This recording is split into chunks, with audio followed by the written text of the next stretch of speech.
Sa mundo na mahirap para sa ating mga tao na ipaliwanag o intindihin. Kahit na ano pa man ang gawin nating pilit bigyan ng eksplanasyon ng mga hiwaga ng buhay, mahirap at di pa rin natin ito magagawa. Dear Sir Jupiter, magandang hapon. Isa sa pinakamasayang gawain ko sa pang-araw-araw ay ang makinig ng mga kwento sa inyong channel. Kaya naman sa pagkakataong ito, ang kwento ko naman ang gusto kong maibida ngayon. Maraming salamat kung mapipili ang istorya ko at kung sakali man, sana kapulutan din ito ng aral. Laging bukang bibig sa akin ng lola ko na wag daw paniwalaan ang mga bagay tulad ng aswang, multo o kulam. Dahil sabi niya, ang mga bagay daw na ito ay walang sapat na ebidensya, Sir Jupiter. Kaya sa totoo lang, kahit na madami pa akong nararamdaman na kababalagan o katatakutan, ni minsan ay di ko ito pinaniniwalaan. Malaki ang takot ko sa Diyos. Hindi man ako kasing relihiyosa gaya ng iba. Naniniwala akong ni minsan ay hindi tayo pababayaan ng may kapal sa mga tao o elementong may bahid ng kasamaan ng isipan laban sa atin. Tawagin mo na lang ako sa pangalang Bella, 28 years old at tubong Mindanao. Hayaan niyong ibahagi ko sa inyo ang aking karanasan na talaga namang nagpabago sa tingin ko sa buhay. Nagsimula ang lahat ng ito nang natutunan kong magmahal, Sir Jupiter. At ito ang aking kwento. Bago natin simulan ang kwento, please like and share the video at huwag na din kalimutang mag-subscribe.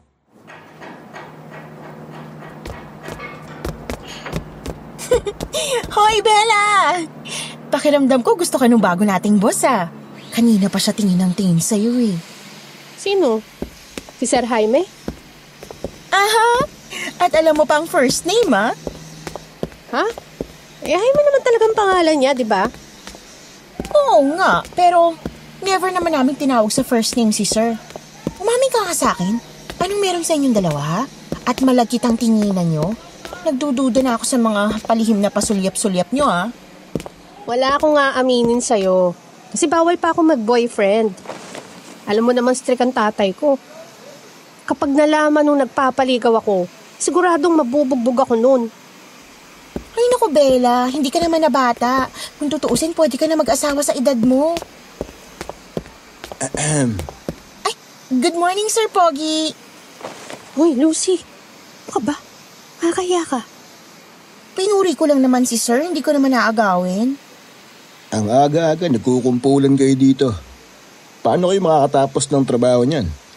Overbreak ka na rin yata, Lucy ah. Bawal sa trabaho natin yan. Mas gusto natin na produktibo ang lahat. Hindi ka naman mabiro, Sir. Ikaw naman. Eto na, babalik na ako sa station ko. Alam kong bagong-bago lang ako dito. Kung nabibiro niyo dati yung supervisor, ibahin niyo ako. Gusto kong malaman nyo na mas gusto kong iwasan ninyo ang masyadong pagchichismisan dito sa factory. Nako, ang tabil mo kasi. Pasensya na po, sir. Sorry po, Sir. Buti na lang umalis na. Ang sungit pala ni boss. Feeling close ka kasi eh.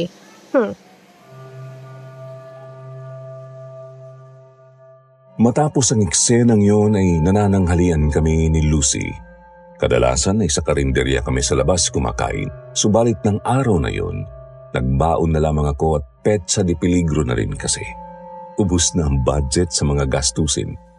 Habang nasa kasarapan ng pagkain, dumating ang isa sa aming mga katrabaho na nagsabing ipinatatawag ako ni Sir Jaime sa opisina nito.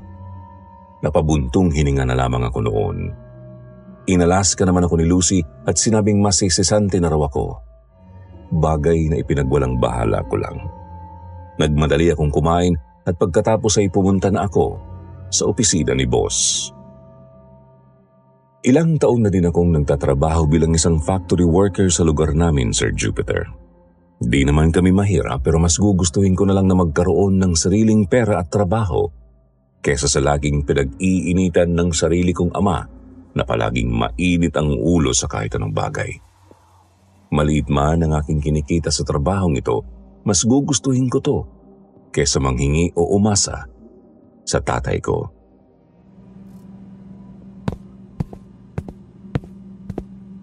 Sir Jaime, bakit po? Ay, mahal. Hoy, ano ka ba? Baka may makarinig sa'yo at makakita sa atin. Bitawan mo nga ako. Ayoko nga. Hayaan mo sila. Namimiss na kita eh. Hindi na ako makapag-concentrate sa pagtatrabaho dahil ilang araw mo na rin ako iniiwasan. Isa pa, hindi na rin nagtutugma ang mga day offs natin. Nahahalata ka na kasi ng mga kasama kong malapit ang tingin mo sa akin. Gusto mo ba talaga mapag-chismisan tayo dito? Ikaw nang nagsabi kanina, bago ka pa lang dito sa factory. Ano na lang ang sasabihin nila? Kabago-bago mo tapos nag-girlfriend ka ng empleyado nyo. Hindi ko mapigilan eh. Miss na kasi kita. Hindi kita makausap sa trabaho. Hindi rin kita makausap pag uwi mo ng bahay. Eh, saan ba ako lulugar niyan? Nobya nga kita, hindi naman kita masolo. Eh, gamitin ko na lang ang posisyon ko na mayroon ako dito. Tigilan mo nga ako. Kakainis ka. Hirap iwasan ng mga tingin mo. Sorry, namiss mo din ba ako? Tinatanong pa ba yan? Gusto kong marinig sa'yo. Halika nga dito. Ano ka ba? Mamaya may biglang pumasok dito. Hila ka ng hila at hawak ka ng hawak sa akin. Alam mo, Bella, alam kong bawal pero ang sarap mo kasing tignan at titigan. Nabubuo ang araw ko. Gustong gusto kong punasan ng pawis mo minsan eh. Bawal nga lang. Nga pala, may good news at bad news ako sa'yo. Good news at bad news? Sige. Good news muna. Good news, nakita ko na schedule mo this week. Bad news, akin ka sa day off mo at sisiguraduhin kong papagod ka sa akin. Ha? Loko ka talaga. Natatanggi ka? Malulungkot ako. Baliw. Sa Webes ang day off natin, mahal. Kinuntsaba ko na yung gumagawa ng schedule. Ganyan kita kamahal. Gagawa at gagawa ako ng paraan para makasama ka. Hoy, Jaime. Ano ba yun? Kiss. Isang masarap na kiss na bubuo sa araw nating dalawa. Oo, alam ko. Sige na, lalabas na ako. Baka makalata na sila sa labas. Oops, I love you muna. Love you. Ano, pwede na ba ako lumabas? Bakit kapag inawat ba kita, magpapaawat ka ba? Nagpatuloy ang aming relasyon ng palihim, Sir Jupiter. Masaya naman ako sa sitwasyon na meron kami kahit papaano. Yes, patago ang lahat ng bagay, pero nandoon ang pakiramdam ko na para ba kaming mga teenagers sa tuwing nagkikita at nagkakasama. Ilang beses ko na rin pinagsisinungalingan ng tatay ko sa kunwaring walang day off at overtime sa trabaho. Mahal na mahal ko na nga si Sir Jaime, Sir Jupiter. Hindi na rin ako kontentong di ko siya nakakasama. Sa araw-araw na pagpasok ay lagi kaming nakakanakaw ng sandali upang magkasama. Hanggang sa nagbunga ang lahat ng nangyayari sa amin at doon nagsimula ang lahat-lahat at tila kakaiba sa aking pakiramdam. Hindi ko alam kung dala ba ito ng aking pagbubuntis o talagang naging weirdo lang ako dahil sa kalagayan ko. Ha? Ano ka mo? Buntis ka?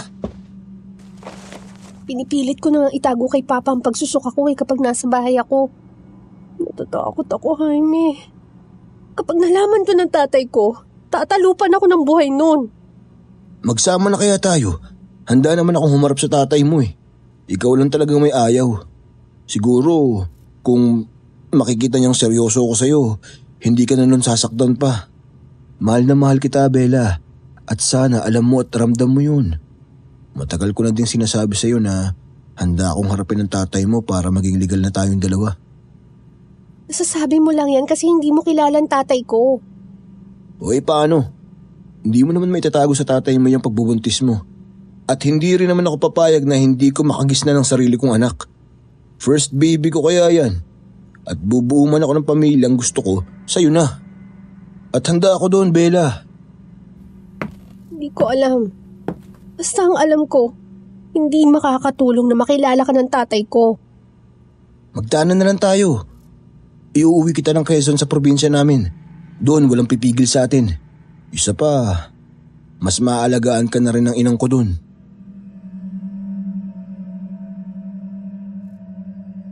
Ikinatuwa ng puso ko ang narinig kong yun, Sir Jupiter.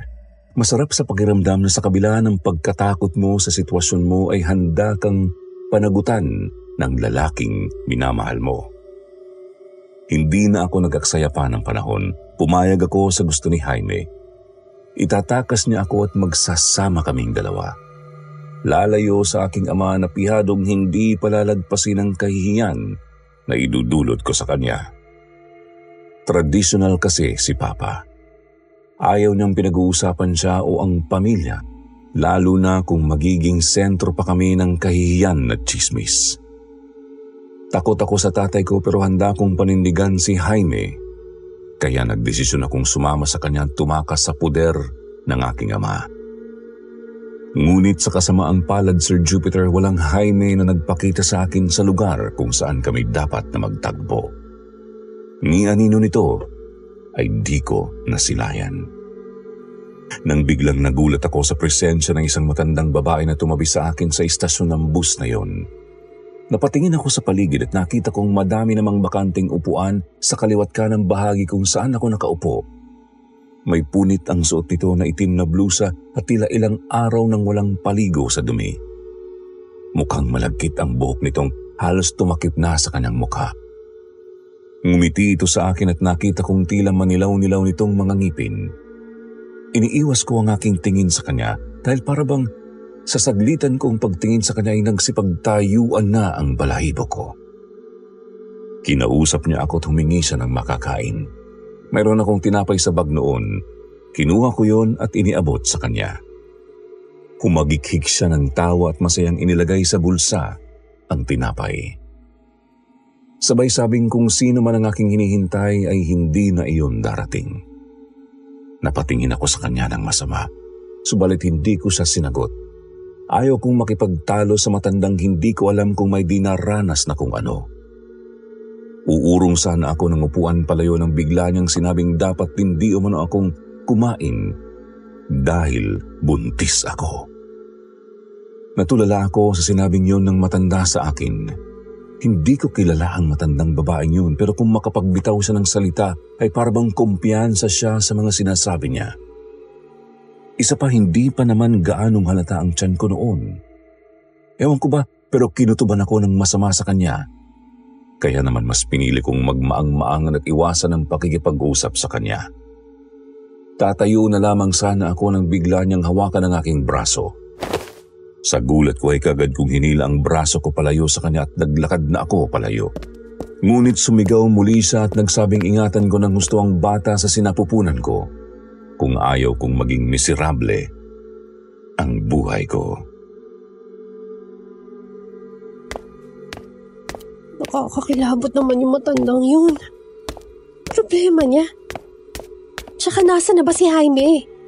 Ay, nakakainis. Ay, ayoko na maghintay pa. Sa galit ay pinili ko na lamang bumalik sa bahay namin. Lakad-takbo ang paglalakad ko ng oras na yon makabalik lang. Sa bawat paghakbang ko, Sir Jupiter, ay rumirehistro ang mukha ng matandang tumabi sa akin sa istasyon ng bus. Malinaw na malinaw yun sa aking isipan. Hindi ko alam kung bakit pero may kakaiba ang matandang babaeng yun. May kung anong nakakatakot ang bumabalot sa kanya. Alam mong tao siya pero nakakatakot pa din ang kanyang figura. Basta ayoko na muling makita ang matandang yun. Madilim na noon at parabang nagtatago ang bilog na buwan sa itim na ulap. Hindi ko na naisip si Jaime kung pinuntahan ba ako o hindi. Masama ang loob ko at 2 oras na rin akong naghintay sa kanya. Makailang beses ko na rin pinaparing ang kanyang telepono pero wala talagang sumasagot. ni hindi rin ako nakatanggap ng kahit anong mensahe mula sa kanya. Sa pakiramdam ko ay para ba akong mawawala sa ulirat, Sir Jupiter. Dahil matapos ang araw na naghintay ako para kay Jaime, di ko pa rin ito muling nakita. Pinuntahan ko na rin ang kanyang apartment pero lumipat na raw ito. Bali-balita sa aming trabahong nakabakasyon daw ito ng ilang araw at wala namang nakakaalam kung kailan ang balik. Wala akong masabihan at mapagtunungan ng impormasyon tungkol sa kanya. Sa pagkakataong ito ay ayaw ko pa ding may madamay na ibang tao sa aming relasyon o siraan si Jaime sa ibang mga tao sa trabaho. Gusto ko pa rin pangalagaan ang reputasyon niya kahit na ang kapalit nun ay ang walang kasiguraduhan sa part ko.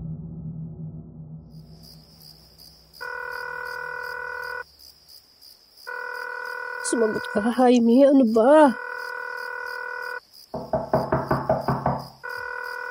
Bella, buksan mo ang pinto. Sandali po.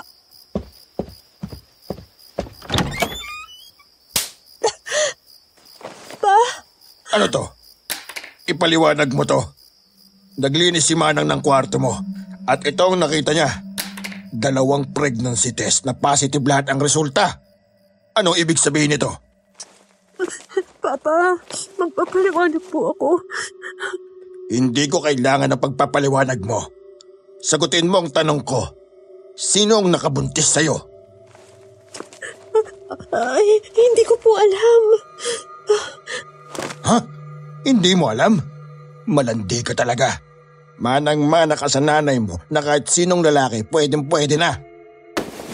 Pa, bitiwan mo ako. Nasasaktan po ako. Masasaktan ka talaga lalo kung hindi mo sasabihin sa akin kung sinong tarantadong yan ang dumali sa'yo. Parang awa mo na pa. Pamili ka. Sasabihin mo sa akin o masasaktan ka. Hindi ko po siya kilala. Nakatali ko lang siya nung minsan ako umattend ng party ng katrabaho ko. Lasing kami na may nangyayari sa aming dalawa. Hindi ko rin alam na may mabubuo sa isang beses. Parehong-pareho kayo ng nanay mo eh. Hindi marunong mag-isip. Wala na kayong ibinigay sa akin kundi puro kahihiyan. Simula sa araw na to ay hindi ka na makakalabas ng kwartong to. Hindi mo ko ipapaya sa mga tao dito. Diskresyadang anak at lalakerong ina. Mabulok ka dito. Papa, wag!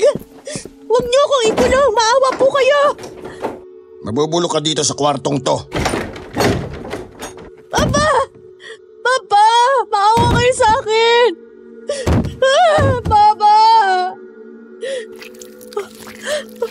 Tulong! May dugo! Dinudugo ako! May dugo sa pagitan ng mga hita ko, Papa!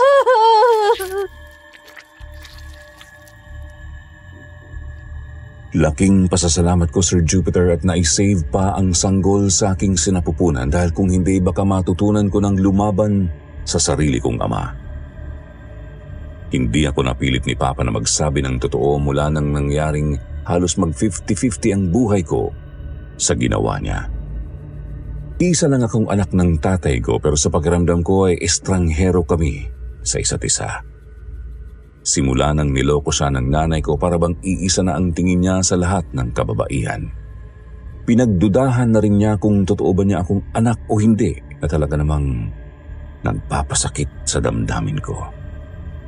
Simula ng insidenteng na ospital ako ay hindi na niya ako kinausap pa mula noon.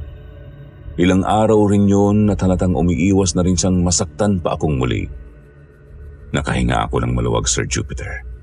Pinagpasalamat kong sa unang pagkakataon nakaalpas ako sa mabigat na kamay ng sarili kong ama. At dahil doon ay nagkaroon ako ng katahimikan sa puso.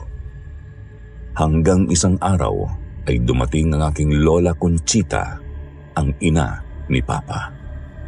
Nabalitaan di umano niya ang nangyari mula kay tatay kaya napasugod siya ng dahil sa pag-aalala. Nagpasalamat ako doon nang bigla niyang iabot sa akin ang isang tiket at isang bugkus ng pera. Umuwi na lamang daw muna ako sa probinsya at doon na manganak. Ayaw di umano niya akong malayo subalit sa tingin daw niya ay yun ang makakabuti sa amin ng bata sa sinapupunan ko. Tama naman siya, lalo na't hindi makontrol ni Papa ang galit niya. Pumayag ako at kaagad na nag-impake ng mga gamit. Aaminin ko, Sir Jupiter, ipinagpasalamat ko ang pagdating ng aking lola. Sa wakas ay makakawala na ako ng tuluyan sa aking ama. Pero nalungkot ako na di ko na muli pang makikita si Jaime. Bago pa ako bumiyahe ng barko ay dumaan ako sa katrabaho kong si Lucy sa factory upang kunwari na magpaalam. Pero ang totoo ay gusto ko lamang makibalita sa ama ng dinadala ko. Ngunit gaya ng una kahit sila ay wala ding makuhang information sa kung kailan ang balik ng kanilang boss o kung babalik pa ba. Nalungkot ako, Sir Jupiter, pero minabuting di ko na lang ito ipahalata. Umalis akong may bigat sa puso. Pakiramdam ko ay masyado akong naging tanga sa pag-ibig. First time kong sumakay ng barko at medyo nalulula pa nga ako. Masarap ang simoy ng hangin na tumatama sa aking mukha. Tumingin ako sa lighthouse na naandoon sa malayo. Napakaliwanag nun mula sa kinaroroonan ko. Mamamatay ka. Mamamatay ka. Nagulat ako sa narinig ko malapit sa aking tenga. Napalingon ako at hinanap ko ang nagmamay-ari ng boses na yun.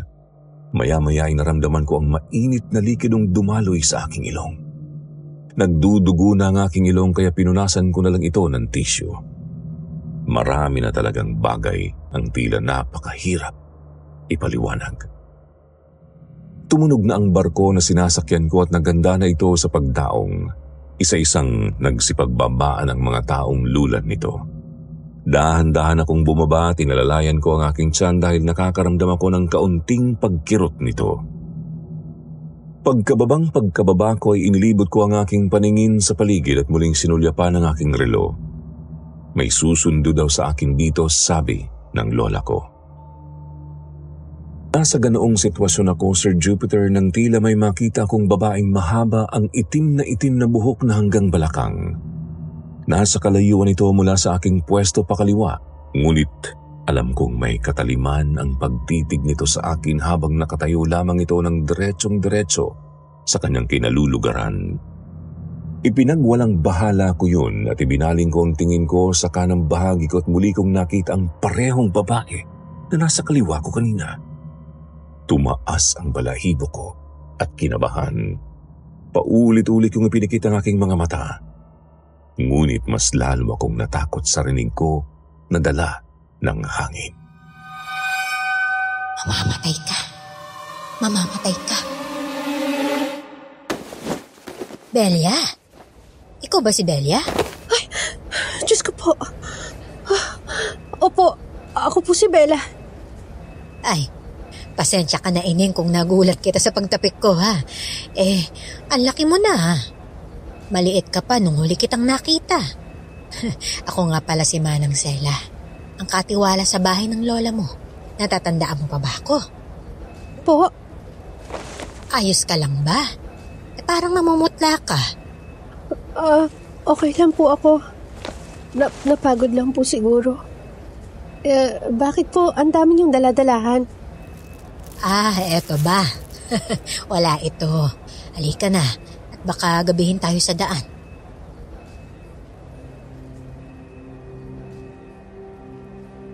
Mahaba-haba din ang biyahe namin ni Manang Sela. Nakailang sakay din kami at madami kaming dinaanan. Talaga namang nakakapagod ang daan pauwi sa bahay ng lola ko. Gabi na nang makarating kami. Halos nasa kalagitnaan ng kagubatan ng lokasyon ng bahay ng Lola Conchita. Tahimik at puro kuliglig at tunog ng uwak ang narinig ko.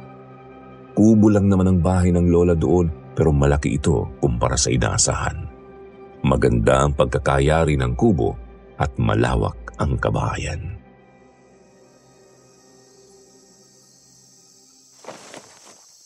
Ito po ang bahay ng lola? Ganito talaga ang mga bahay sa probinsya, kubo-kubo lang. Halos lahat ng kabahayan dito, ganito lang din ang yari ng bahay, simple lang. Modernong kubo nga ata ang tawag ng mga kapitbahay namin rito . Kapitbahay? Wala po akong nakikitang kapitbahay sa dinaanan natin. Sa pagbaba, merong mga kabahayan dyan. At kung aakyat ka pa sa bandang dulo, dikit-dikit ang mga kabahayan doon. Layo po pala ng mga kapitbahay. Kung sisigaw po ata ako dito, walang makakarinig eh. Nagulat ako sa sagot ni Manang Sela sa akin. Nakangiti ito sa akin, Sir Jupiter, at nakatitig habang hawak-hawak niya ang gasera. Noong oras na yun ko lamang natitigan ang figura ni Manang Sela. Mukhang mas bata pa ito kaysa sa inaasahan. Payat ito na matangkad. Naghahalo na rin ang puting buhok nito at itim ngunit diretso ang hibla ng mga ito. Sa tagpong yun, biglang pumasok sa isip ko ang babaeng nakita ko na nakatitig sa akin kanina bago pa kami magkita ni Manang Sela. Magpahinga ka na pagkatapos mong kumain, ha? Bukas na bukas din ay bababa tayo at aakyat sa taas. Papakilala ko sa iyo mga kapitbahay natin. Maganda na rin yun. At para naman maarawan ka at makapaglakad-lakad ka naman. Baka marasin ka kasi buntis ka pa. Salamat, Manang. Gusto ko na po sanang magpahinga. Saan po ang kwarto ko? Linis na ang kwarto mo, ha? Sa kaliwa ang kwarto ko, sa kanan naman ang iyo.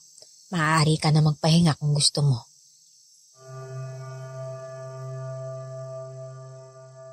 Walang pag-aatubiling pumasok ako ng silid na tinutukoy niya, Sir Jupiter. Malinis naman itong ngunit napansin kong may kakaiba sa kwarto. May mga altar ito at malalaki ang mga santo na naroroon na hindi ko din nakasanayan. May mga bungkos ng maliliit na bawang na nakasabit sa may bintana. Sarado ang mga ito kaya naman binuksan ko ito ng bahagya at nahiga. Patulog na sana ako nang magising ako sa biglang pagpasok ng isang malaking ibon sa loob ng kwarto ko. Itim ito at parang nanlilisik ang mga matang nakatingin sa akin.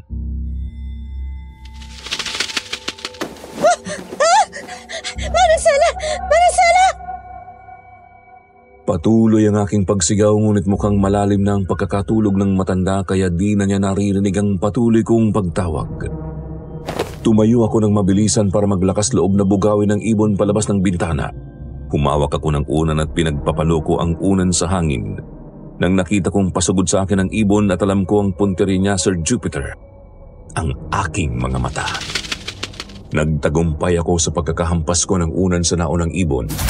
Bumagsak ito sa sahig ngunit nagulat ako sa biglang pagsugod ng higit pa sa isang mga ibon mula sa labas ng bintana.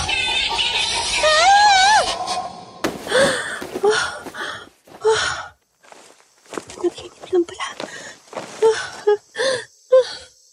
Oh, anong nangyayari sa'yo? Napakalakas naman ng pagsigaw mo. Binangungot po ata ako, Manang Sela. Ayos ka lang ba? Ikukuha kita ng tubig. Ito, inumin mo. Ay naku, pagod na pagod ka siguro sa biyahe. Naginip po ako ng itim na ibon. Susugurin po sana ako dito sa kwarto. Sige, inumin mo pa itong tirang tubig. Alam mo, mga panaginip ay mahalaga dahil nag-iiwan ito ng mensahe sa atin. Minsan nagbibigay din ito ng babala. Kung ganun, ano po bang ibig sabihin ng itim na ibon? Kamatayan. May mamamatay? Nagdasal ka ba bago matulog? Nalimutan ko na po sa sobrang pagod. Bigla na lang ako nakatulog kanina pagkasandal ko. Walang mas lalakas pa sa panalangin. Magdadasal ka bago matulog o pumikit ang iyong mga mata. Ha? Mabisang pananggalang yan sa kahit na anong uri ng masasamang elemento. Aaminin ko, Sir Jupiter, hindi ako panatag na kasama si Manang Sela. Nawiwirduhan ako sa mga kilos, itsura at pananalita niya. Pero sa pagkakataon na yun, napanatag ang aking loob na kasama siya. Nagdaan pa ang ilang mga linggo at nang mistulang parang ina ko na si Manang Sela, Sir Jupiter.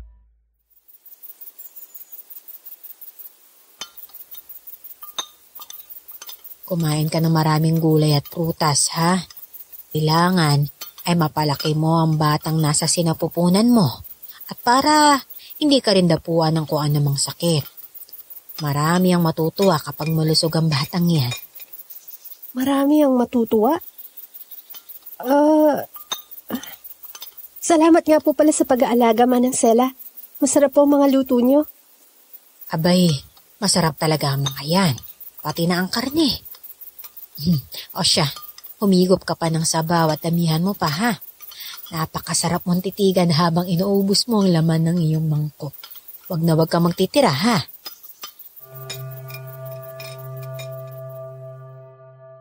Ginawa ko naman ang iniutos ng matanda, Sir Jupiter. Masarap naman talaga ang kanyang luto na may sabaw at hindi naman mahirap ubusin ito. Sa pakiwari ko nga'y madalas nakukulangan pa ang aking anak sa pagkain kinakain ko dahil maya-maya na naman akong gutom at maya-maya din naman ako binibigyan ng pagkain ni Manang Sela. Mabait naman ang matanda. Ganun pa man may mga ibang ikinikilos pa din itong kakaiba para sa akin. Madalas ko siyang mahuling matalim na nakatitig sa aking tiyan na bumibilog na rin ng gusto. Mabilis naman itong binabawi ang tingin sa tuwing nahuhuli ko siya at kunwari na nagpapatay, mali siya. Simple lang ang buhay sa probinsya gaya ng alam ng nakararami. Araw-araw ay parang routine na ang buhay dito. Madalas ay naglalakad ako pababa o paakyat ng gubat para makapag-exercise man lang o bumili ng kung ano-ano. Mahalaga nga naman daw sa mga buntis ang magpaaraw kaya di ko iniinda ang sakit na nararamdaman ko sa paglalakad. Isang umaga ay nagtungo ako sa pinakamalapit na tindahan doon para bumili ng kape. Nakangiti akong binati ng tindera doon at tinanong kung ako nga ba ang nakatira sa bahay paakyat ng gubat. Ang bahay ni Lola ang tinutukoy niya. Kaya positibo akong sumagot. Tumango siya at pagkatapos ay kinumusta ang aking pagbubuntis. Pagkatapos ay bigla siyang nagbanta sa akin tungkol sa gumagalang aswang doon. Natigilan ako, Sir Jupiter, dahil detalyado ang mga kwento niya. Subalit nang mapansin niyang hindi ako naniniwala, may sinabi siya sa akin na kakaiba. Isang paraan di umano para malaman ko kung aswang ang isang tao. Ipinalapit niya ang aking tenga sa tindahan at ibinulong. Wag na wag kang magtitiwala kahit kanino. Ang mga aswang, nagbabalat kayo ang mga yan. Gusto mo ba malaman kung totoong tao ang mga nakapaligid sa iyo? Palihim mo silang tingnan sa pagitan ng mga hita mo habang nakatayo. Doon mo makikita ang totoong anyo ng isang aswang. Napatago na lamang ako sa tinderang para bang alam ang lahat ng tsismis sa buong barangay kung makapagkwento. Hindi ako naniniwala sa mga ganyan, Sir Jupiter, o sabihin na lang natin na ayaw kong paniwalaan ang mga bagay na ni minsan ay di ko naman talaga nakita o naranasan. Nanindigan pa rin akong katang-isip lamang ang mga hinuha nila. Nagmamadali akong bumalik ng bahay at naabutan kong nagluluto si Manang Sela. Tuloy-tuloy ako sa aking kwarto at nang marinig kong tumutunog ang aking telepono, dali-dali ko itong hinagilap. Mahirap kumuha ng signal dito, Sir Jupiter, kaya naman laking tuwa ko nang makakita ng mga messages at missed call mula dito. Sa pagmamadali ko ng pagkuha sa telepono ay dumulas ito sa aking kamay at nahulog sa aking paanan.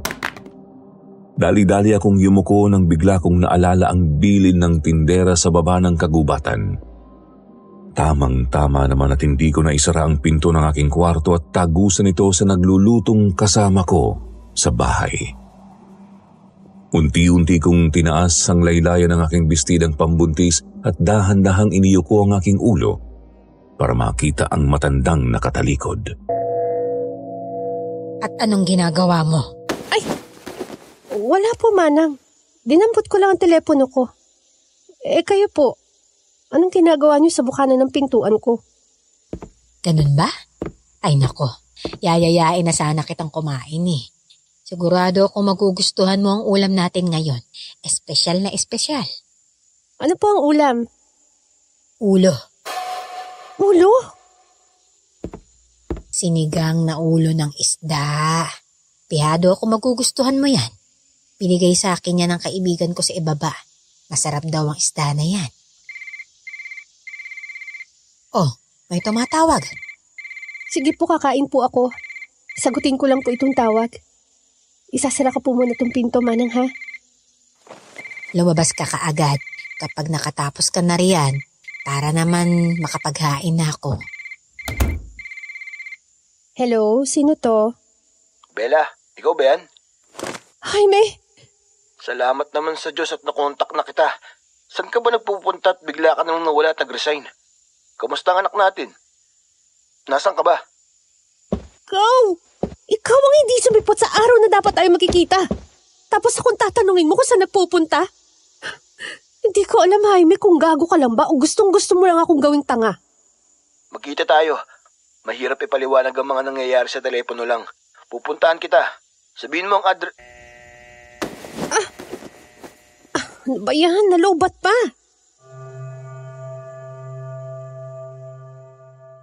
Naupo muna ako sa gilid ng aking kama at muling nag-isip kung makikipag-ugnayan pa ba akong muli sa tatay ng anak ko.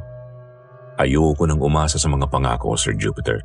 Natatakot akong sa ikalawang pagkakataon ay biguin niya ako. Kinuha ko ang charger ng telepono ko at muling binuksan ang aking pintuan ng kwarto. Desidido na akong kausaping muli si Jaime. Wala na si Manang Sela sa loob ng bahay ngunit narinig ko siyang parang may kausap sa likod. Pinuntahan ko siya dahil narinig kong parang nagngangalit ito. Kitang-kita ko, Sir Jupiter, na nakaharap ang matanda sa malaking puno at kinakausap niya ito. Tinayuan ako ng balahibo sa nervyos at sa pag-iisip na baka nababaliw na nga ang kasama kong matanda.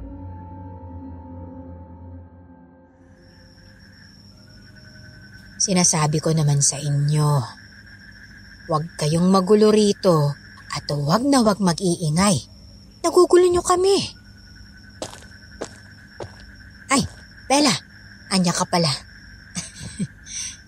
Gusto mo bang kumain?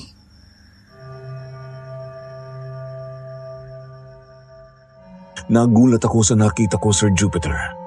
Hindi ko na sinagot pa ang matanda at tuluyan akong tumungo sa baba ng gubat upang makicharge at magpa-load. Buo na ang aking desisyon.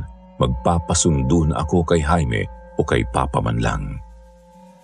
Naisip kong mas gusto ko pa palang makasama ang aking ama kesa araw-gabi akong nag-iisip kung mairaraos ko pa ang sarili ko sa takot dito na itong matanda ang aking kasama. Unti-unti na ring lumalaki ang hinala ko kay Manang Sela. May kakaiba sa matandang ito, Sir Jupiter, na hindi ko may paliwanag. Pareho akong humingi ng tulong sa dalawang lalaking naging partida ng buhay ko. Alam ng puso ko sa oras na ito ay sila ang kailangan ko at wala nang iba.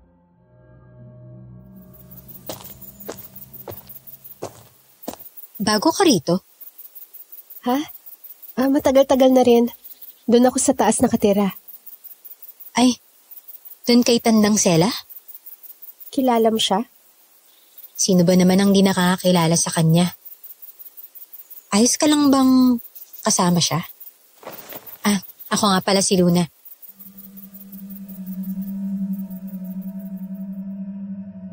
Inilahad ni Luna ang kanyang palad sa akin na pinaunlakan ko naman. Mukhang bata pa si Luna at may angking kagandahan ng babae. Unang kita ko pa lamang sa kanya ay magaan na ang aking pakiramdam. Sa palagay ko nga ay masarap itong paglihian. Makinis ito at kahit nakatira sa probinsya ay maganda ang kulay ng balat. Mahabang kulot-kulot ang buhok. Maganda siyang ngumiti at maliwanag ang kanyang mga mata.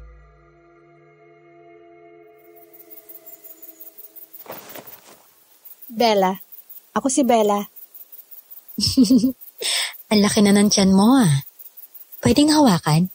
Kung ayos lang Ay, sige.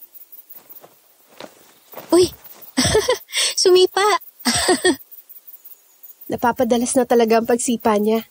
Kabuanan ko na kasi sa susunod na buwan. Lalaki siya. Ha? Ano mo nalaman? Kinapa ako. Hindi mo na itatanong. Kumadrona ako. Kaya alam na alam ko kung ano ang galawan ng mga sanggol sa loob pa lang ng sinapupunan ng ina. Oo, talaga? Kapaka lang, hindi kailangan ng doktor. Kami ang doktor dito sa mga baryo. Hindi namin kailangan ng mekanismo para lang malaman kung buhay pa yung bata sa loob mo o hindi. Ay teka, may gagawin ako. Tingnan mo ha. Inilapit ni Luna ang kanyang tenga sa aking pusod, Sir Jupiter, at para bang binulungan niya ito. Wala naman akong naramdamang kakaiba kaya hinayaan ko na lamang siya. Binulungan ko ang baby mo. Sa loob ng 5 segundo, makakaramdam ka ng matinding pagsipa ng anak mo. 5, 4, 3, 2, sipa. Aray! Ang lakas nun ah. Ang saya magka-baby, no? Excited ka na ba? Oo, sobra. Lalo na ngayon na mukhang magkakabalikan na kami ng tatay niya. Ah, talaga? Ang swerte mo naman pala. Alam mo, buti ka pa. Kaya kang pangatawanan ng asawa mo. Sana. Diskumpiyado ka ba? Di ba kumadrona ka? Ikaw na lang kaya magpaanak sa akin. At talagang iniba mo pa yung usapan, ha? Huwag kang mag-alala. Di lang sa araw ng panganganak mo ako makikita. Babantayan kita ng husto hanggang manganak ka. Uso ang inaaswang ngayon dito. At mahirap mawala pa yung anak mo. Lalo't lalaki pa. Totoo ba ang aswang? Pakiramdaman mo ang sanggol mo sa sinapupunan mo, ha? Lalo't manganganak ka na. Kapag sumasakit siya at kumikirot, iwasan mo ang taong kasama mo ng oras na yun. O magdala ka ng pangontra para maiwasan mo. Eto, kunin mo tong butelyan to. Kapag nanakitan tiyan mo, yung laman nito, ipahid mo. Kahit sa umaga o gabi pa. Ano to? Pangontra sa aswang. Langis lang yan na may dasal. Marami ako niyan sa bahay. Salamat na lang, Luna. Pero hindi kasi ako naniniwala sa ganito eh. Naniniwala ka man o hindi, ang mahalaga, meron ka niyan sa loob ng oras na kailangan mo. Sige na, kunin mo na. Sige, salamat Luna ha. Walang problema. Dadalawin kita lagi o pupuntahan kita dito. Ang bait mo naman. Pwede ka namang umakyat sa taas, konting lakad lang naman. Ayoko magpakita kay Tandang Sela eh. Galit kasi sa akin yun.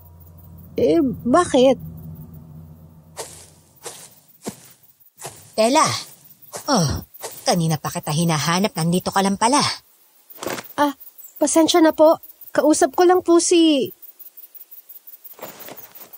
Sino? Wala naman ako nakitang kausap mo. Nasaan na yun? Ano ba? Di bali na lang. Aakyat na lang po ako. Bumili na nga po pala ako ng delata sa tindahan. Huwag na rin po kayo mag-abalang magluto. Halos araw-araw na akong nakikipagkita kay Luna sa umaga o kaya sa hapon o madalas pareho. Masaya akong kasama siya, Sir Jupiter. Pakiramdam ko ay nagkaroon ako ng kapatid at kaibigan sa kanya. Masayahin din siyang tao at mahilig magkwento ng kahit na ano. Magaan ang loob ko sa babaeng yun simula nang nakasama ko siya, nababawasan ang pananakit ng tiyan ko na madalas kong iniinda nung una pa lang.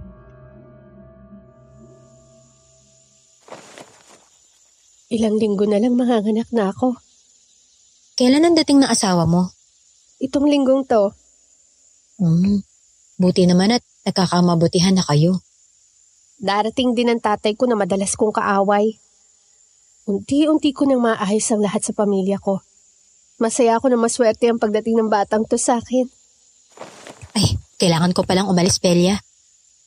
Ang bilis naman. Pasensya ka na ha. Kailangan na eh. Yung binilin ko sa'yo ha. Oo, hindi ko kalilimutan.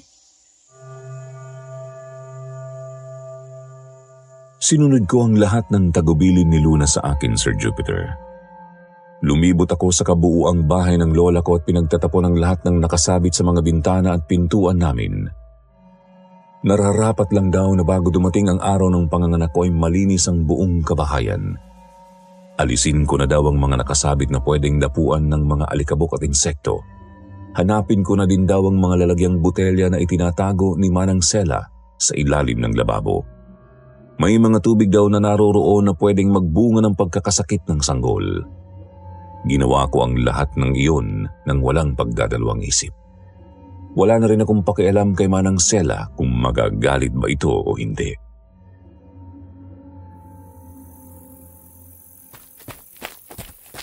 Bella, buti naman at ligtas ka. Ito na ba ang anak ko? Ang laki-laki na ng tiyan mo. Huwag mo nga ako hawakan. Huwag ka na magtampo. Andito naman na ako. So, ganun lang. Mag-sorry ka lang, okay na?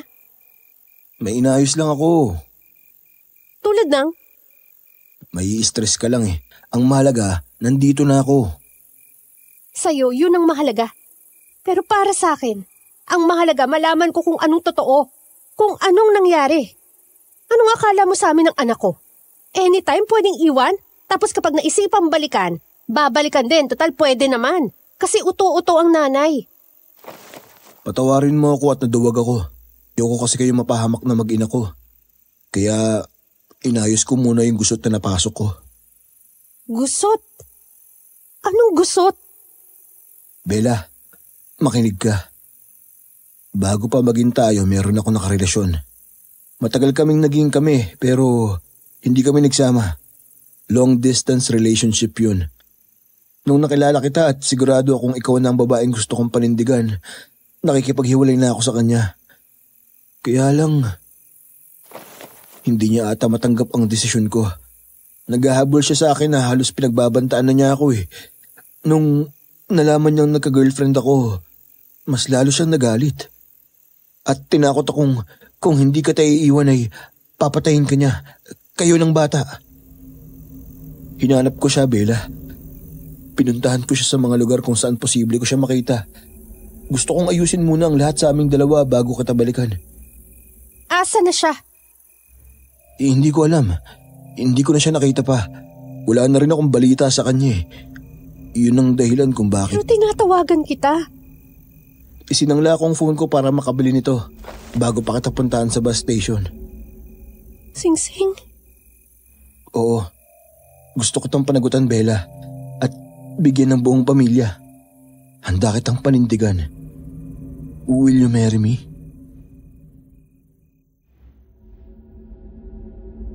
Hindi ko magawang magalit sa ama ng anak ko, Sir Jupiter. Marami pa akong tanong sa kanya pero mas pinili kong tanggapin ang singsing at buuin ang aking pamilya. Nagdesisyon kami ni Jaime, Sir Jupiter, na lumuwas na lamang ulit at puntahan na lamang ang aking ama para doon ay humingi ng basbas sa kasal na gustong mangyari ni Jaime. Ngunit hindi kami matuloy-tuloy dahil sa panay-panay ang pagsakit ng aking tiyan. Ilang araw din na hindi nagpakapakita si Luna. Aaminin ko, Sir Jupiter, na nalungkot ako sa ideya na hindi na babalik si Luna. Wala man lang ito pasabi sa akin kung saan at kailan babalik o kung babalik pa ba. Sa pakiramdam ko, may parteng nawala sa buhay ko dahil hindi ito nagpapakita sa akin. Nakailang ulit na kaming naghanap ng langis at wala akong makuhang pamahid kahit saan. Habang tumatagal, pasakit ng pasakit ang aking tiyan dahil sa paggalaw ng bata sa loob. Sa pakiwari ko, hindi napapakali ang bata sa aking sinapupunan. Araw-araw na ginawa ng Diyos, pinasasakitan ako lagi ng tiyan. Iba ang pananakit na yon. Hindi ko pa kabuwanan kaya hindi pa dapat lumabas ang bata. Sa pagkakataong yon, lagi kong naiisip na baka may ginagawang hindi maganda ang matandang si Sela sa akin, Sir Jupiter. Tumataas ang pagdududa ko sa kanya. Isang araw, dali-dali akong tumayo sa pagkakahiga na ikinagulat naman ni Jaime dahil alam niyang namimilipit na ako sa pagsakit ng tiyan.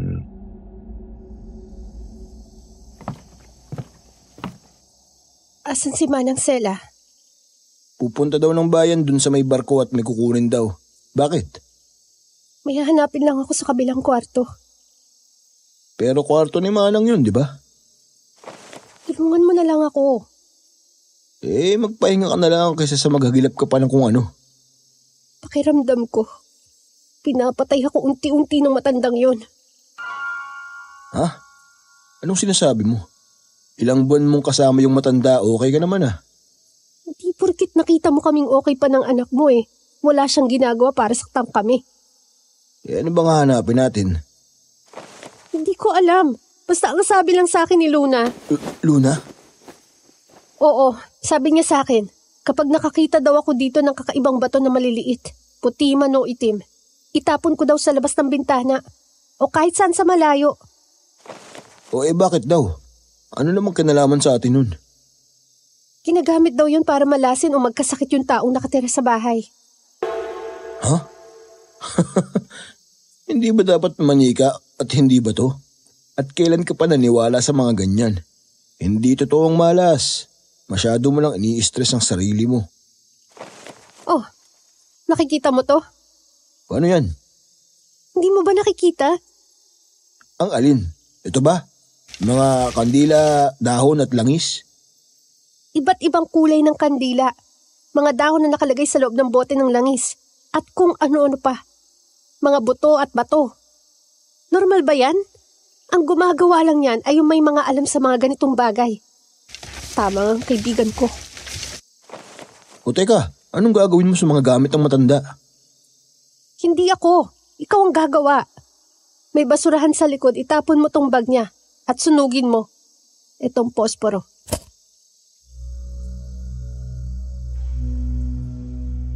Lumabas si Jaime at pinumo ang likurang bahay kahit pa nangangapa siya sa kadiliman. Kumuha siya ng isang kandila sa bag ng matanda at sinindihan ito. Umihip ng malakas ang hangin at tuluyan ng namatay ang sindi ng kandilang tangan-tangan niya.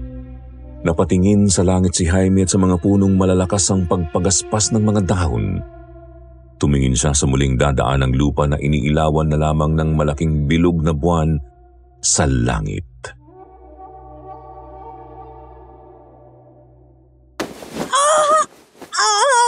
Aray ko! Jaime! Tulungan mo ako, bilis! Pero hindi ko pa nakikita yung basurahan. Aray ko, bilisan mo! Pumutok ng panabigan ko! Ha? Saglit.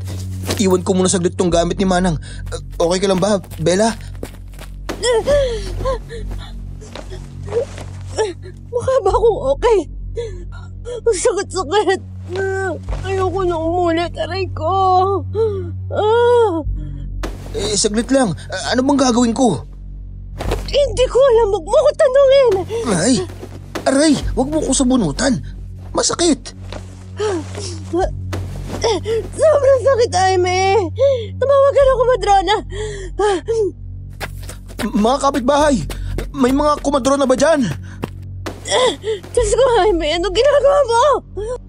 Ano bang gagawin ko? Hindi naman ako taga rito eh. Bumaba ka ron. Katukayin mo mga tao sa baba at hanapin mo si Luna. Itanong mo sa kanila yung magandang kumadrona. Sige, bubuhatin muna kita papuntang kwarto mo. Tatakbo na ako. Eto ng gasera mo. Yung isang gasera sa kusina kukunin ko na.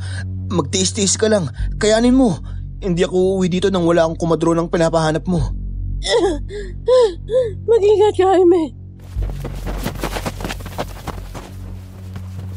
Nagmamadali na bumaba si Jaime. Halos magkanda sugat-sugat ito sa pag-apak sa mga bato-bato pababa. Malakas niyang pinagkakatok ang mga bahay na naroroon, lalo na ang tindahan. Nagbukas yun at kaagad siyang tinanong ng tindera kung ano ang problema. Sinabi niya rito ang nangyayari sa akin at pagkatapos ay hinanap niya si Luna. Subalit wala di umanong kumadrona na nagngangalang Luna doon. Ang tanging kumadrona lamang daw doon ay walang iba kundi si Manang Sela.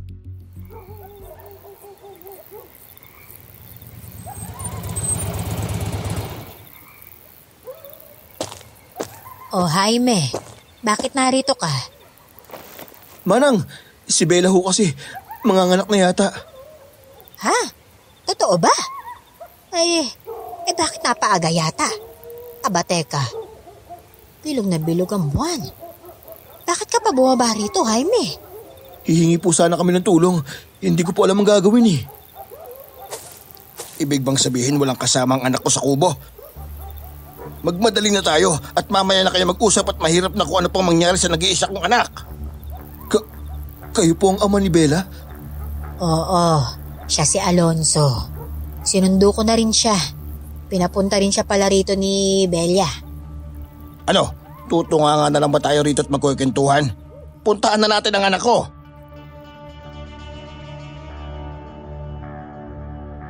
Samantala patuloy ang pagsakit ng tiyan ko ng mga oras na yun. Mag-isa lang ako sa kubot habang tumatagal ay patindi ng patindi ang sakit na hindi ko maipaliwanag. Tagaktak ang pawis ko, Sir Jupiter, at ang luha ay humahalo na sa tubig ko sa katawan sa di maipaliwanag na sakit. Naramdaman ko na ang pagbabago ng kapaligiran. Ang kaninang maalinsangan ay napalitan ng mahangin na kapaligiran. Habang dumungaw naman ang bilog na buwan sa bintana ko. May narinig akong kaluskos at magaan na mga yabag papunta sa aking kwarto. Kinabahan ako sa isiping nakabalik na si Manang Sela at nag-iisa lang akong naroon. Sino ka? Bella, ako to. Luna? Lumaki ang bilog ng aking mga mata nang masilayan ang itinuring ko ng kaibigan. Nabawasan ang sakit na nararamdaman ko ng mga oras na yon nang masilayan ko ang magandang mukha ng dalaga. Napansin ko din na lalo itong nagmukhang bata sa itsura matapos ng ilang araw na di ko siya nakita. Saan ka galing? Ilang araw kang hindi nagpakita. Diyan lang, may nasikaso lang. Hala, manganganak ka na. Malakas na ang paggalaw ng mga bata. Mga bata? Kambal ang anak ko. Handa ka na ba? Tutulungan na kitang mailabas sila. Oo, nabawasan ang sakit kasi nandito ka na naman. Salamat. Ganun talaga. Kasi kinausap ko sila eh. Tanda mo? Nga pala, lalabasan natin ang mga bata ha? May tiwala ka ba sa akin? Oo naman. Sige, pumikit ka at wala kang dapat na kahit na anong dapat isipin. Maniwala ka sa pagdilat mo. Tapos na ang lahat. Hindi ko alam, Sir Jupiter, kung anong mahika meron si Luna. Pero napasunod niya ako. Ngunit gaya ng bilin sa akin naman ng Sela bago pumikit ay samahan ng dasal. Nagdasal ako sa aking isipan at ang kaninang walang pagsakit biglang nagkaroon. Napakapit ako sa unan at napaire ng malakas. Hindi ko alam kung namamaligno ba ako pero kitang-kita ko ang mukha ni Luna. Hindi na ito kasing amo katulad ng kanina. Mukha na itong hindi tao. Mahaba ang dila nito na dumidila-dila sa aking tiyan at mapulang-mapulang kabuuan ng kanyang pisikal. Mahahaba ang mga daliri at kuko na tumutusok-tusok sa ibang parte ng aking tiyan. Nandilat ang aking mga mata at hindi ako makapaniwala. Ang kaninang saya na naramdaman ko ay napalitan ng pangamba sa batang nasa sinapupunan ko. May halimaw sa tabi ko, Sir Jupiter. Halimaw na maaaring pumatay sa aming mag-ina. Habang hirap na hirap ako ay kitang-kita ko naman ang tuwang nadarama ni Luna. Wala akong naiintindihan sa nangyayari, Sir Jupiter. Gusto kong isipin na naghahalucinate lang ako. Tumulo ng tuloy-tuloy ang aking mga luha sa panghihinayang na hindi pala totoo ang mga halakhakan naming dalawa sa tuwing kami ay magkasama. Titig lang ako sa kanya habang ramdam ko na unti-unti na niyang pinapatay ang sanggol sa loob ng tiyan ko. Ilang dasal na nga ba ang inusal ko laban sa kanya pero walang tumalab ni isa sa mga yon. Hindi ka pwedeng maging masaya, Bella. Habang buhay ako, mula sa'yo hanggang sa kahuli-hulihang lahi mo, sisiguraduhin kong hindi sila magiging masaya. Luna, bakit? Bakit? Iniwanan ako ni Jaime para lang sa'yo.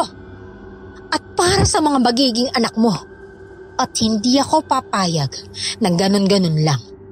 Yung matanda sa bus station, yung mga naririnig mong bulong, yung mga operasyon ng babae na nakikita mo, Ako lahat yon. Hindi ko mahahayaang maging masaya kayo. Babawiin ko ang mga espiritu ng mga sanggol mo.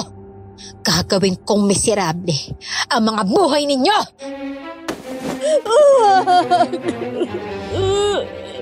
Itigil mo yan! Aray!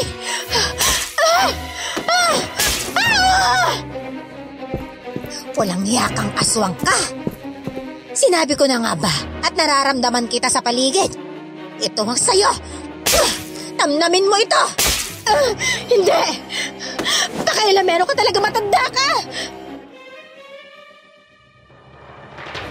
Pinaghampas ni Manang Sela ng buntot pagi si Luna at bawat hagupit ay talagang lumalatay at nagpapapilipit kay Luna sa sakit.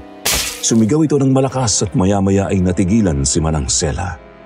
Nakita kong tumakbo palabas ang aswang na si Luna. Masyado na itong nasaktan at tila napurnada ang mga balak nito ng pagkakahataw ng buntot pagi ng matanda. Hinabol ito ni Manang Sela habang hinaharangan naman ng tindera ang aswang na kakawala pa sana. Rinig na rinig ang mabilis na pag-usal ng orasyon ni Manang Sela na makatatlong beses na inulit habang hinihipan nito sa mga daliri at palad. Makatatlong beses niya ulit ginawa ang proseso na ito at itinuro si Luna makatapos noon. Nakakagulat na habang umiikot at isinasagawa ng matandang ritual na iyon ay hindi naman makakilos ang aswang na si Luna. Namilipit ito sa sakit at umalingaw-ngaw sa labas ng bahay ang pagsigaw nito.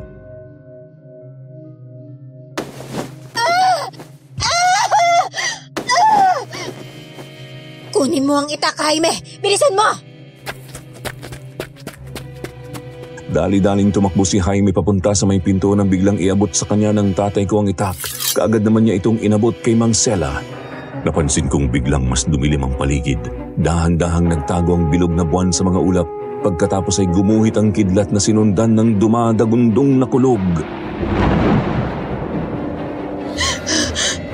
Hindi ko kayo mapapatawad! Lalo na ikaw, Jaime, at ang buong pamilya mo! Hindi ko kayo mapapatawad! Itinusok ni Manang Sela ang itak sa lupa at muling umusal ng orasyon. Matapos yun ay hinugod niya ang itak at inihagis yun kay Jaime upang isaksak sa nagwawalang aswang. Kaagad namang kumilos si Jaime, sumigaw siya ng malakas bago itarak sa dibdib ng babae ang itak. Patawarin mo ko, Luna. Pero si Bella ang mahal ko. Mapatawad ka sana ng Diyos sa lahat ng nagawa mong kasalanan. Sa amin man, o maging sa ibang mga tao.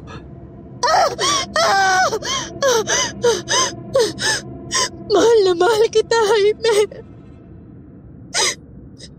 Pero bakit mo ginagawa sa akin to?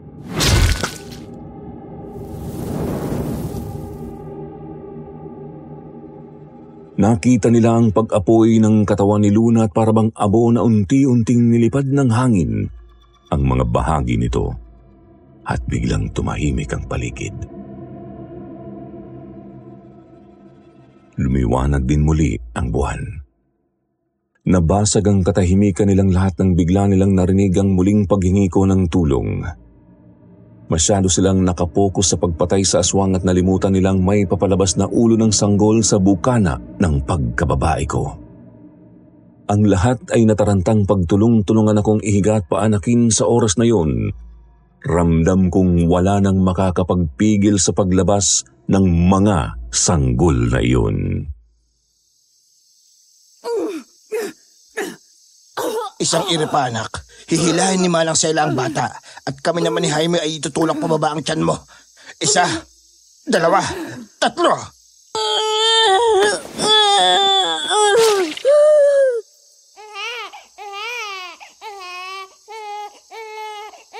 Lalaki ang unang sanggol.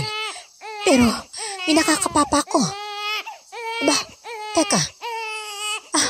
Kambal ang anak ninyo. Isa pang irebelya. Hingang malalim. 1, 2. Ayan na!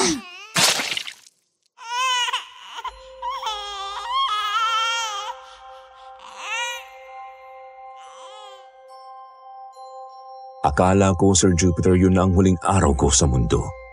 Napabuntong hininga ako matapos kong makitang karga-karga ng tatay ko ang bunso ko at kay Jaime naman ang lalaki. Nakikita ko na ang bukang liwayway noon at malinaw na rumirehistro ang mukha ng aking ama sa pagsulyap ni Haring Araw. Sir Jupiter, yun ng kauna-unahang napangiti ko ang aking ama habang hawak-hawak ang unang apo niya.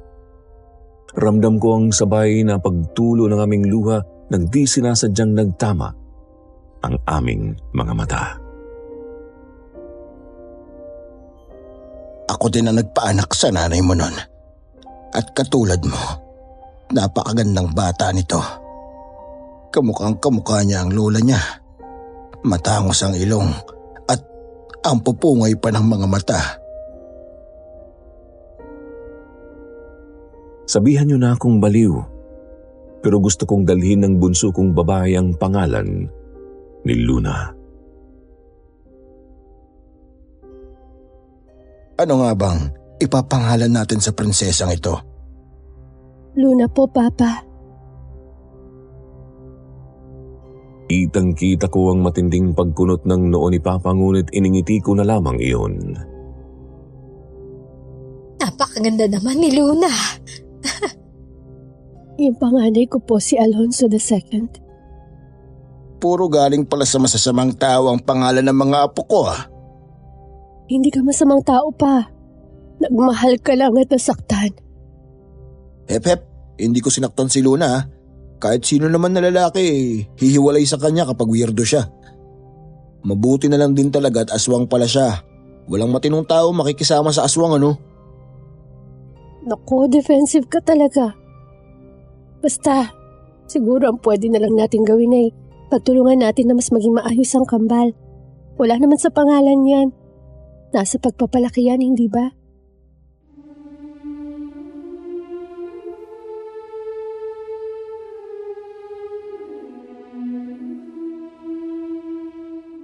Sa ngayon, Sir Jupiter, masaya akong malaki ang pinagbago ng buhay ko. Pinakasalan ako ni Jaime at naging mabuting ama at lolo naman ng aking ama. Hindi siya naging mabait sa akin dati dahil sinasalo ko lagi ang galit niya para kay mama. Pero ngayon ramdam na ramdam ko ang pagbawi niya sa mga pagkukulang niya sa akin noon. Ibang-iba na nga siya, Sir Jupiter. Malayong malayo sa kung paano ko siya kinamuhian noon. Bumalik kami sa hometown ko at doon kami nag-ayos ng pamilya. Ilang taon lang din nagtiis si Jaime sa trabaho at posisyon sa factory, pero nang naglaon ay nagtayo na rin kami ng sarili naming warehouse para sa sarili naming negosyo. Malaki ang utang na loob ko kay Manang Sela. Malaki din ang kasalanan ko sa kanya dahil ilang beses ko siyang pinagdudahan noon. Pasalamat na lamang ako at may kabaitan ang katiwala ni Lola. Ayaw niyang umalis sa probinsya kaya naman hinayaan lang namin siya na nandoon habang suportado ng allowance at grocery buwan-buwan. Parte na siya ng buhay namin mag-asawa kaya naman lagi namin siyang dinadalaw kasama ang mga bata. Tinatawag siya ng mga anak kong Lola Kas dahil madalas naming ikwento sa mga bata kung paano kami iniligtas ng kanilang Lola Kas sa isang masamang nilalang. Ngayon, naniniwala na ako sa mga maligno, duwende at kung ano-ano pang mga bagay na hindi nakikita ng aking mga mata. Naway matuto tayong manimbang ng mga taong totoong may pagmamalasakit sa atin. Piliin nating wag maging judgmental. Hanggang dito na lang at more power sa channel ninyo.